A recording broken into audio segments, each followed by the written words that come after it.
Matahari terbenam dan bulan terbit, dan hari baru muncul di depan semua orang. Dua orang percaya datang ke sisi Sun Tian. Melihat dia terpesona, napas di sekujur tubuhnya bergelombang seperti air pasang, dan mereka saling memandang, tidak terburu-buru untuk mengusirnya. Saat itu tengah hari lagi, ketika Sun Tian akhirnya meletakkan gulungan perkamen di tangannya, dan cahaya yang bersinar melalui jendela paviliun kitab suci Tibet membuat Sun Tian linglung untuk beberapa saat. Di belakang Sun Tian, ada hantu, dengan wajah dingin, alis tajam dan mata pedang, cukup agung. Sun Tian, sudah waktunya bagimu untuk beristirahat. Sai Lao mendengar berita itu, berjalan ke sisi Sun Tian, melihat hantu di belakangnya, melambaikannya, dan hantu itu mundur. Dan ekspresi Sun Tian akhirnya kembali normal. Dia dengan cepat berdiri dan berterima kasih kepada Sai Lao. Terima kasih, Penatua Sai. Sun Tian sangat jelas tentang apa yang dia dapatkan di sini. Latihan yang lengkap dan sempurna. Latihan ini bahkan dapat digunakan sepanjang waktu. Sampai dia menjadi ksatria tingkat menengah, latihan ini akan mencapai batas atasnya. Dan hanya itu. Pada saat itu, Sun Tianchai perlu memikirkan latihannya. Sai Lao tersenyum ringan, meletakkan tangannya di bahu Sun Tian, dan menghela nafas. Ini adalah pertama kalinya saya memasuki pavilion sutra Tibet, dan saya merasa seperti itu. Bakat Anda sangat bagus, dan itu sesuai dengan harapan saya. Namun, kamu harus terlebih dahulu menjadi orang percaya di kuil penguasa cahaya sebelum aku bisa menerimamu sebagai murid. Mengatakan itu, Sai Lao mengulurkan tangannya dan dengan ringan menyentuh dahi Sun Tian. Kamu datang denganku. Tanpa ragu-ragu, Sun Tian mengikuti Sai Tua keluar dan memasuki aula sampai Sai Tua berhenti. Sun Tian, aku tidak tahu seperti apa persepsimu tentang kuil penguasa cahaya. Bisakah kamu menjelaskannya secara singkat? Jangan khawatir, katakan saja persepsimu yang paling intuitif.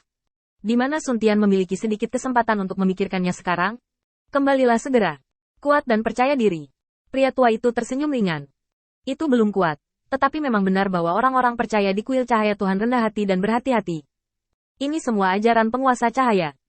Ketika kuil penguasa cahaya didirikan, penguasa cahaya menggunakan satu kalimat untuk menaklukkanku sepenuhnya. Dia berkata bahwa jika ada cahaya di hatiku, aku bisa menjadi cahaya. Saya tidak mengerti arti dari kalimat ini saat itu. Setelah memikirkannya untuk waktu yang lama, saya menemukan banyak penjelasan tentang ajaran. Tetapi tidak ada satupun yang masuk akal dan dapat menjelaskan semua tindakan Lord of Light. Sampai suatu hari kemudian, dalam perjalanan kembali ke kuil penguasa cahaya, saya melihat kuil penguasa cahaya yang mempesona dari kejauhan, dan orang-orang percaya yang datang untuk beribadah dalam aliran yang terus-menerus tidak jauh dari sana. Saat itu juga, saat saya tiba-tiba menyadari bahwa doktrin penguasa cahaya, itu selalu hanya kalimat itu, dan itu bisa memiliki interpretasi yang berbeda pada waktu yang berbeda. Namun, ketika penguasa cahaya meninggalkan ajarannya, apa yang dia pikirkan di dalam hatinya hanyalah makna literal. Jika Anda memiliki cahaya di dalam hati Anda bisa menjadi cahaya. Secara tidak sengaja, jika saya melakukannya, saya akan menjadi anggota dari cahaya, sampai Anda dapat memahami makna yang dalam, secara alami akan menjadi anggota kuil penguasa cahaya. Setelah Sai Lao diperkenalkan, Sun Tian merasa seolah-olah dia telah ditipu. Dia diberhentikan oleh retorika yang tidak berguna dan memintanya untuk pergi dari sini. Tetapi jika Anda memikirkannya dengan hati-hati, tampaknya keberadaan yang mungkin ini sangat rendah sehingga tidak layak disebutkan.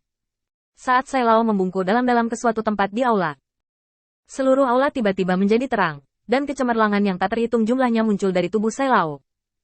Dari kaki Sai Lao, sebuah cabang diam-diam menyebar, ilusi tetapi nyata, dengan hati-hati menghindari tubuh Sai Lao, berputar ke atas, kuncup di atas bertunas, cukup indah.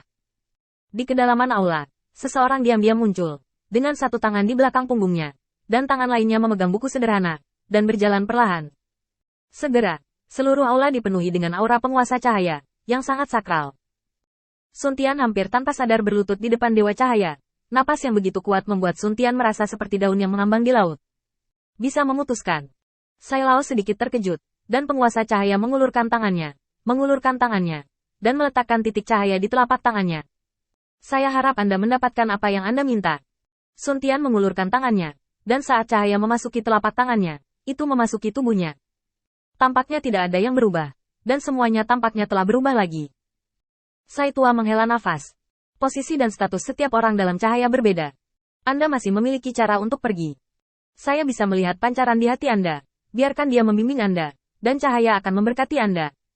Dengan kata-kata orang tua itu, ide yang tak terhitung jumlahnya muncul di benak Sun Tian, dan pada akhirnya, mereka diam-diam runtuh, seolah-olah tidak pernah ada. Pada saat Sun Tian pulih kembali, Tuan Sai sudah pergi, dan Sun Tian masih ingat apa yang Tuan Sai katakan. Dia punya jalannya sendiri. Memikirkan hal ini, Sun Tian berdiri dan langsung pergi ke Paviliun Sutra Tibet.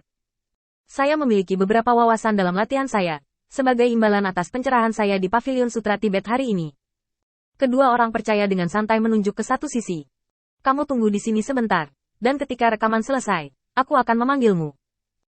Memanfaatkan waktu ini, Sun Tian menulis surat kepada Sun Jiufeng, menjelaskan situasinya secara singkat, menyatakan kebutuhannya untuk berlatih di kuil penguasa cahaya, dan mengirim mereka ke kota terapung Jiuyu.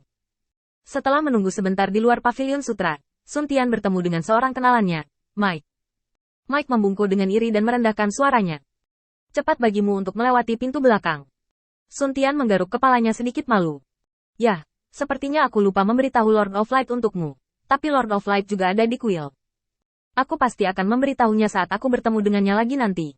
Mike menggelengkan kepalanya lagi dan lagi. Tidak, pada awalnya saya berpikir bahwa kuil penguasa cahaya tidak terlalu jauh dari kekuatan lain. Tetapi sekarang tampaknya saya terlalu banyak berpikir, dan orang-orang percaya melihat bahwa kekuatan dan bakat saya dapat diterima, dan kemudian melihat saya mengatur. Ini jika 1000 orang memesan, berikan saja padaku. Saya merekomendasikan Anda ke Chang'an Star Territory. Ngomong-ngomong, di mana Anda tinggal? Saya akan datang kepada Anda ketika saatnya tiba. Tepat saat dia berbicara, orang-orang percaya yang membawa Mike berteriak. Mike, kemarilah. Setelah semuanya selesai, kalian berdua bisa mengobrol sepuasnya. Mike setuju, dan memberitahu Sun Tian lokasi kediamannya, dan kemudian mengikuti orang-orang percaya itu ke bagian dalam paviliun kitab suci Tibet. Setelah memikirkannya dengan hati-hati, Sun Tian tiba-tiba merasa lega. Di paviliun sutra Tibet, penampilannya tidak buruk. Selama kuil Guangzhou diperlakukan sesuai dengan teori kemampuan, maka semua yang dia miliki sekarang diperoleh sendiri. Sun Jiufeng benar-benar memberikan apa yang dia katakan. Hanya sebuah mesin. Ini hanya akan kesempatan untuk menunjukkan dirinya di depan kuil penguasa cahaya, di mana dia dapat menemukan masa depannya sendiri.